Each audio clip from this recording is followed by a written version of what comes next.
Telefonda Shorts videoni qanday qilib YouTube ga yuklash kerak? YouTube dasturi orqalimi, Tvorskaya studiyadanmi yoki brauzer orqali?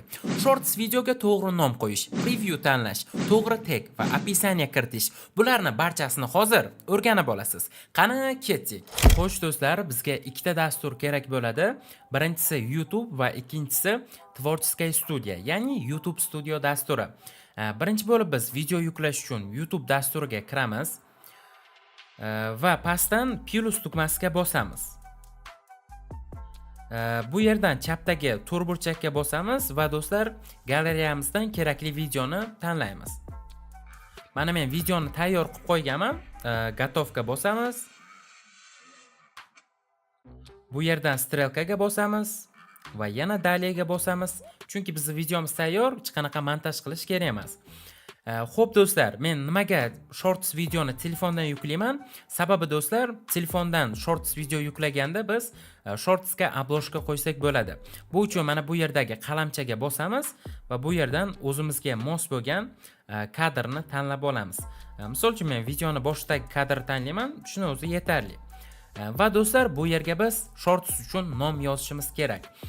Shorts videoga nomni maksimum 3-4 ta so'zdan iborat qilgan yaxshi. Chunki unaqa ham uzun so'z yozishni men maslahat bermayman.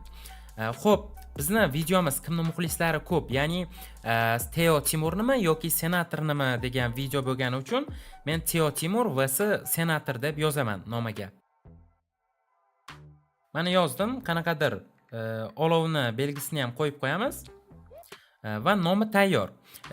Nomga hech qanaqa hashtag men qo'ymayman do'stlar. Agar xohlasanglar qo'yishinglar mumkin. Lekin tavsiya qilmayman. Va do'stlar, bu yerdan Dastur degan joyga kiramiz va bu yerda do'stlar e'tiborli bo'lish kerak.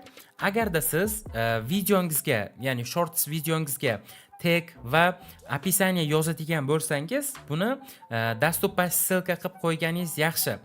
Chunki Dastur ссылка qilgandan keyin video ochiq bo'lmaydi va Tvorskaya studiyaga o'tib, bunga описание va tag yozishingiz mumkin bo'ladi.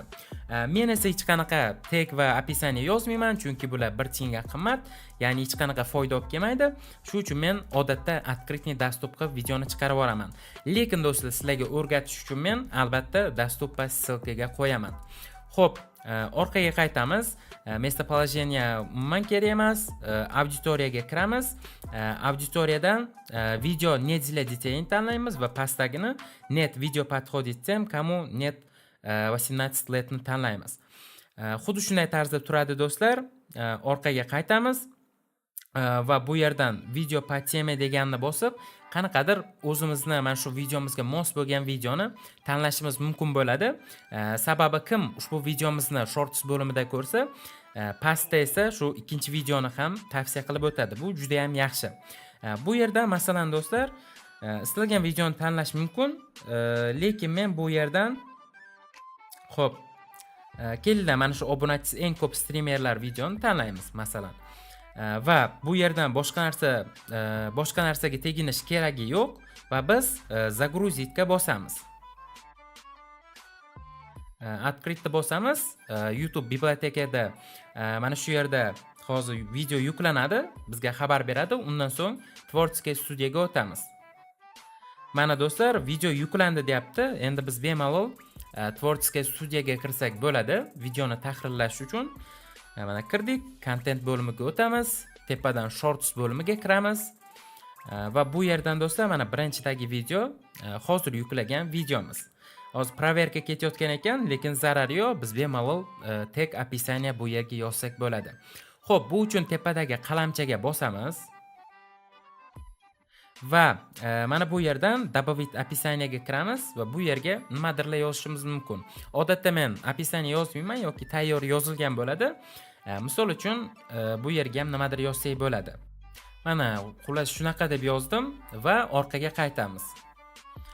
Va bu yerdan do'stlar biz tag ham yozsak bo'ladi. Buning uchun biz другие parametri degan joy bor. Shu yerga kiramiz va bu yerdan mana birinchisiga bosib добавить tag qilamiz. Agarda siz kompyuterdan Shorts video yuklasangiz, VidIQda tayyor sizga har xil taglarni tavsiya qilishi mumkin, lekin telefondan buni iloji bo'lmagani uchun o'zimiz qo'lda yozishimiz kerak bo'ladi. Misol uchun Teo Timur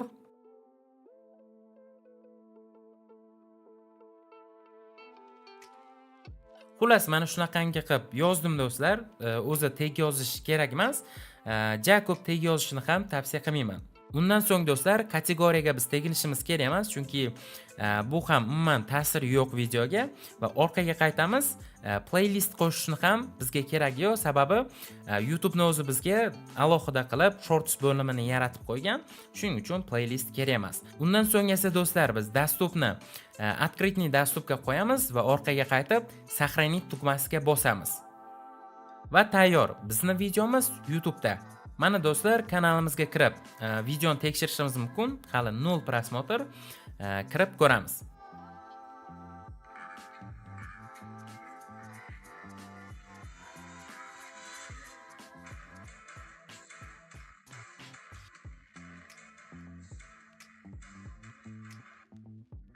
Va mana tayyor.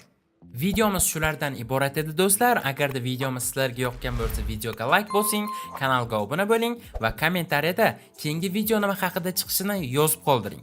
Va agarda savollaringiz bo'lsa ham bemalol yozib qoldirishingiz mumkin. Keyingi videolarda ko'rishguncha, xayr.